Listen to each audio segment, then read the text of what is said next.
మీరా శాస్త్రి. కొద్దిసేపట్లో మీరా సుధీర్ అయిపోతుంది కదా. ఇద్దరు మనుషులు జీవితాంతం కలిసి ఉండటం కుదురుతుందా మీరా? ఐ మీన్ ఇలా పెళ్ళి, 7 అడుగులు, తాళి కట్టడం, ఎట్సెట్రా ఎట్సెట్రా ఈ రోజుల్లో కూడా జరుగుతాయంటావా?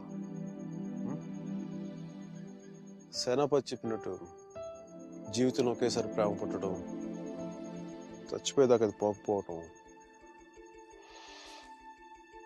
ఇప్పుడు కూడా జరుగుతాయంటావా? ఇద్దరు మనుషులు సంతోషంగా కలిసి ఉండటం పెళ్ళైతే బెస్ట్ కపుల్ కదా మీరు. ఒకే రూమ్లో 5 సంవత్సరాలు బయటికి రాకుండా బోర్ కొట్టకుండా బతికేయగలం. మరి నన్ను అడగలేదే, ఐస్ క్రీమ్ తీసుకెళ్ళు, షాపింగ్ తీసుకెళ్ళు, మూవీకి తీసుకెళ్ళు, అదే నన్ను టెంపుల్ తీసుకెళ్ళు, పెళ్లి చేసుకునేవాడిని కదా, పెళ్లి చేసేసుకునేవాడిని కదా.